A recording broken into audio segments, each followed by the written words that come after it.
I'm a space belieber like Justin Bieber. So this week I choreographed a dance to a Justin Bieber song. I'm available for space. 2021 has been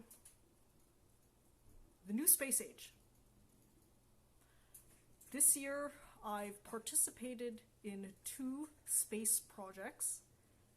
By participated, I mean that I've done all of the free things I can do to increase my chances of becoming a civilian astronaut. First, I applied for the Dear Moon project, where Japanese billionaire MZ, yes, MZ, basically invited everyone around the world to apply for several all expenses paid for seats on his lunar mission on SpaceX. That's tentatively scheduled for 2023. I applied for that. I'm only at liberty to explain that much, that I've applied for it. Other than that, I'm just gonna keep my mouth shut for the rest of the details, which, as many people know, for me is a hard thing. I tend to open my big mouth and blab as much as I can. Second, Blue Origin just unsealed the auction for the first seat on the New Shepard, which is a suborbital brief jaunt to the Kármán line, which is the generally accepted demarcation of space. Do I even have to explain whether I made that unsealed bid list? Come on. But I have a wire password if anybody would like to donate in my name and actually pay my way to space on the first civilian mission on Blue Origin to the Kármán line. How many times have I mentioned space before this? I think several. The pandemic has definitely helped me reorganize my priorities. Because I've had so much time to rethink my adventure schedule, I've really invested a lot of time into thinking about space, because I think it's the frontier that I might be aiming for even before exploring all 193 UN countries. The reason is because I think, for the time being, traveling terrestrially on the Earth might actually even be really more annoying than it's worth compared to space. I'm still gonna have to work out all of the kinks and whatever, and I still have a bit of time, but I'm reaching that critical point where I'm gonna have to start thinking seriously about what my adventure schedule is gonna be like. Of course, I'm jam-packed still with my dancing, which I'm gonna demonstrate today.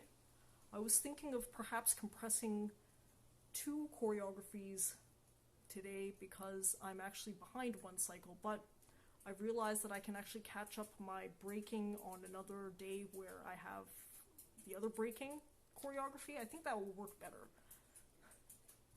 And then my obvious ripoff of myself will be less obvious. But while I'm recovering, do I want to talk more? Do I want to dance first? I'll dance first. I'm feeling it right now.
technically been choreographing that dance in bits and pieces for about a month, which is longer than normal.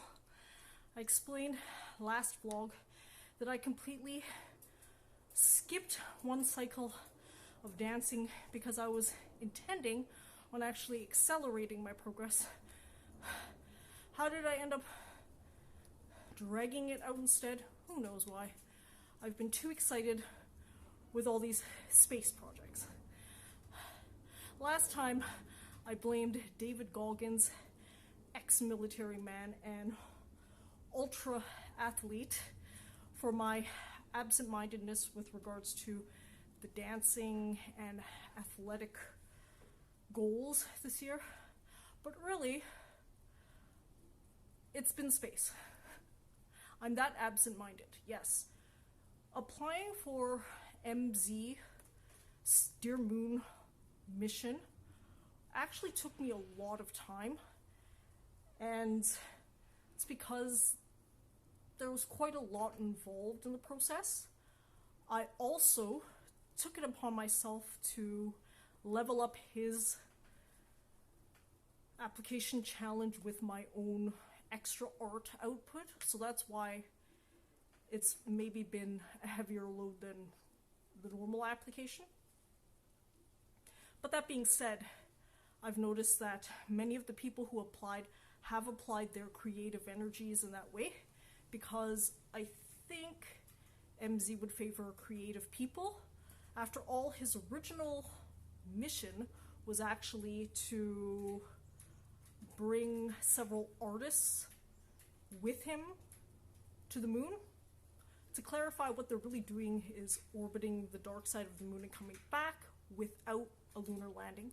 But to be honest, anything in space is space. I'm a belieber. But then what he did was he opened up the application to anyone, because he realized that the term artist is actually very broad. More importantly, I agree with him that you're an artist if you think you are.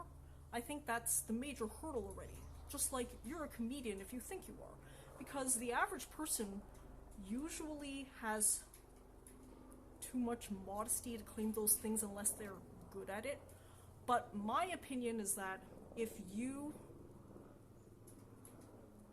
are bold and you execute, that's enough.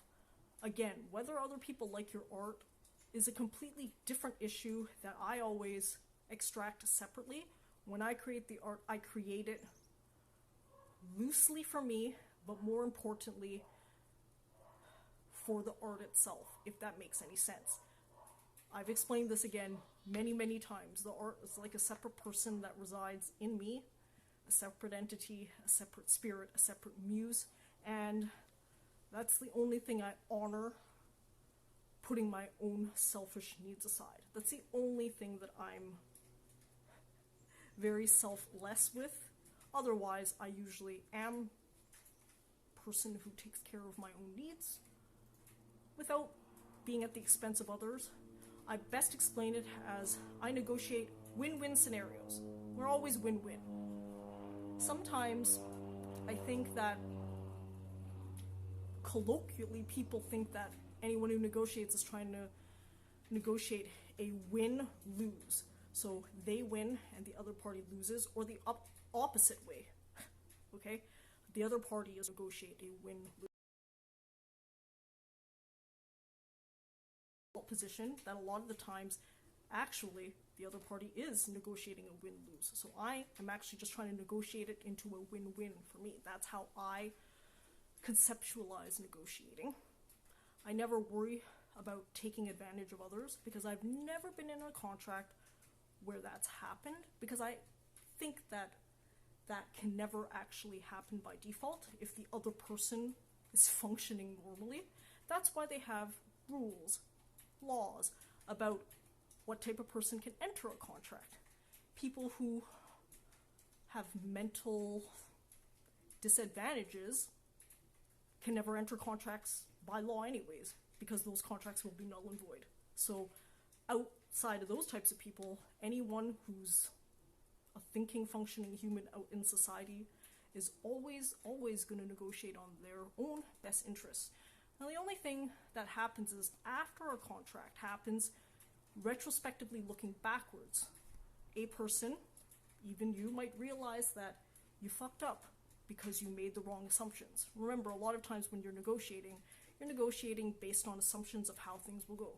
For example, I've owned my own technical and marketing writing business before, and many times I would negotiate fixed price contracts. Now, with a fixed price contract, you're assuming that you've estimated the amount of time spent, material resources, but you might be way off. Now, at the time that you negotiated, you went into it with the best possible conception of the situation, right? If things end up going off the rails, that's just really because your own modeling was poor, and that's usually what happens. Now, okay, am I trying to turn this into a legal session? If you want more legal advice, go visit Legal and the other ex-lawyer or current lawyer YouTubers. There are many of them out there.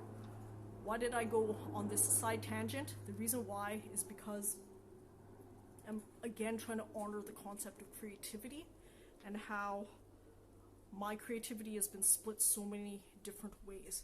Even in bidding on the Blue Origin New Shepard seat, of which I obviously sorely lost.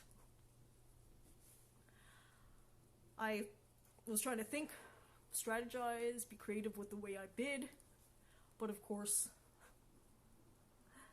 me trying to compete with those billionaire playboys is going to be a tough one. I've always known that. But for me, I just like to be a part of the process. Now I have an entire trail of emails from the man himself, Jeff Bezos, or more precisely, Jeff Bezos via Blue Origin and other levels of abstraction, but still. And I have my own secret bid password that I'll frame somewhere. So I've done everything that I could do to be at least a part of history. Blue Origin revealed the stats today, and 5,200 people bid across 136 countries. So I have the dubious distinction of being one of those suckers. I'm a sucker because obviously I knew that I'm just basically providing market data for Blue Origin. Did I really have a hope in hell of contesting with these billionaires?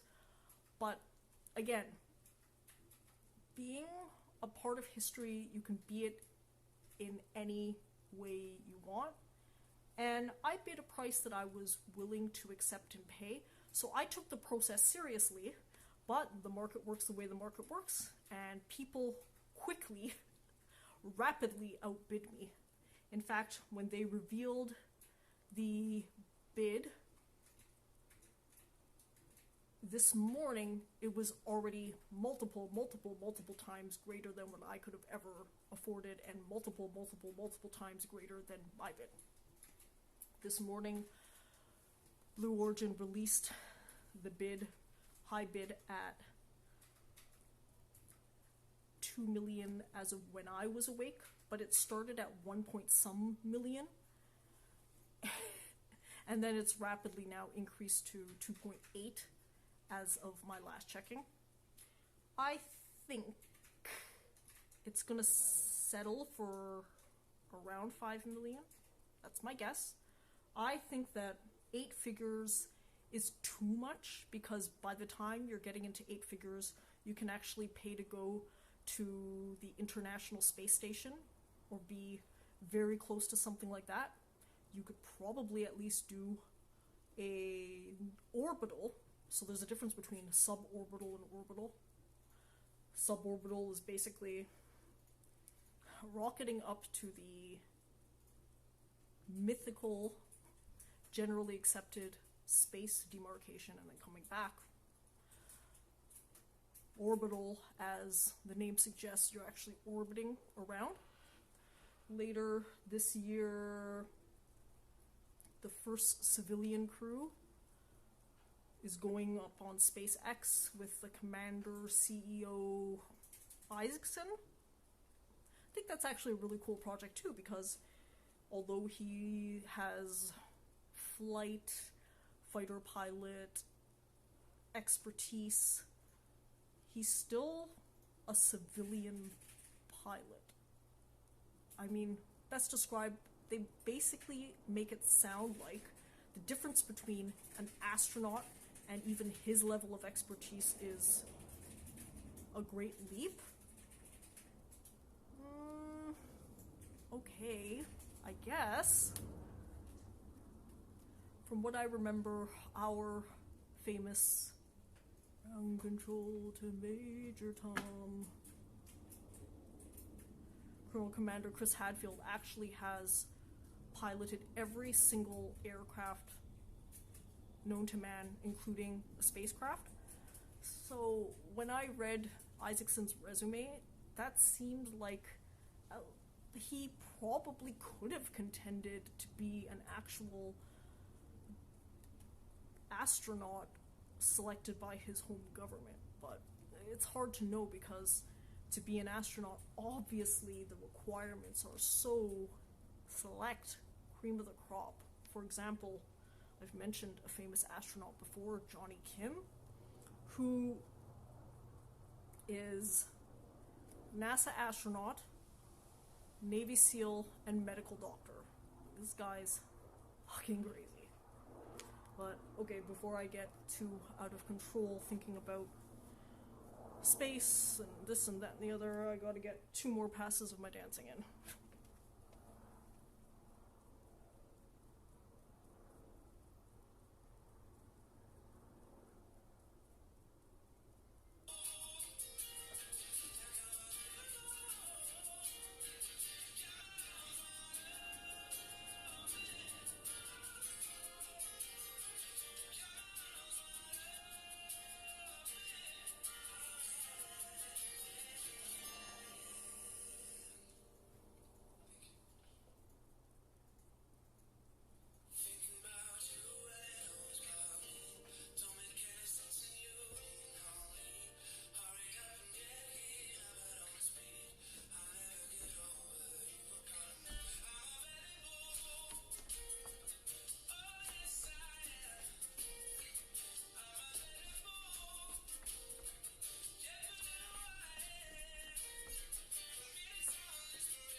One last time. In a bit, I need to take a bit of a break. That choreography, despite me working on it for quite a while, I only just really finished it this morning. I then did the Andrew Huberman, neuroscientist method of training my body, just reps for more than an hour. And then I had to cut it off. The final outcome is this because I need to at least film when the light's good enough outside. This is golden hour? Is it golden hour? Yeah. This is probably golden hour. But this location bumps up a little bit earlier than normal because I'm counter sunlight. So, for example, if the orientation of the sun was shining onto the patio, then I'd have a little more light and a longer golden hour to work with. Golden hour is usually the hour after sunrise and before sunset. That's when you have that dreamlike quality, which perfectly matches my dream of space. I actually think it's possible for me, definitely, to time out all of my adventures so that I can get around to them within my lifetime. I'm an extremely healthy person, generally, so I think my lifetime can last it out. The last time that I had a local gym check, my metabolic age is actually half my actual age. So my metabolic age is late teens, early 20s. Can you imagine that? That's why actually often some people have mistaken me for sometimes as young as a teenager, although I'm quite overtly flattered towards that. I think I mostly look like an adult still, especially when I'm in my Wall Street uniform. Dancing is fun to dress up, and I've made an effort ever since the beginning to dress up in a theme-appropriate costume that matches the dance. It is what it is. I do how I feel like, but the costume is the last element. The dance comes first, and then the costume comes last. It's one of those things. Even though the dancing has still been a lot of grit and a lot of drag, I'm really happy with the outcome. I think I'm lifted by all of the potential space travel. People around me have laughed because they think that I've been wasting my time even applying for all of these opportunities, knowing that I'll definitely be like wishing for a lottery. But, I mean, to be fair, actually, many of the projects have had better odds. The odds, for example, in the Dear Moon project were maybe around 1 in 100,000, and that's better than winning the lottery. If anything, one of the good things about applying for a project like that is that they ask you the big questions, or at least questions that could lead you to think about the big story arc of your life. I've presented several times in a travel context, and I've always tied in those themes, but I think people rarely take the time to really think deeply about what they want to accomplish. What actually does quality of life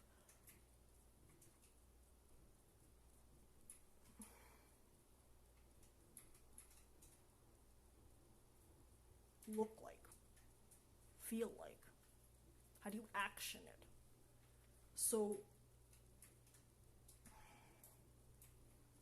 I've been able to at least leverage all of that feeling and emotion towards the dancing.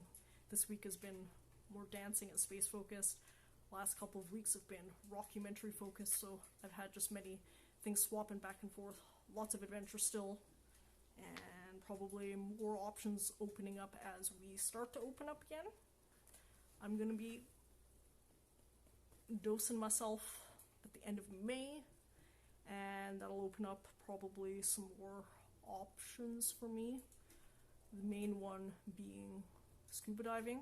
That's one I've been thinking about back and forth. That's actually the skill that can leverage best to space, especially if you're thinking beyond Kármán line and orbital, assuming that I can live that long for the prices to come down for those. But, you know, there's a lot of fun, a ton of fun that I can have. And I'll have some more right now.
get frustrated when I'm busy. When you're busy. Alright, that's good for today. And it's been extremely hot in this suit jacket, even though it's one of the better ventilated ones that I have.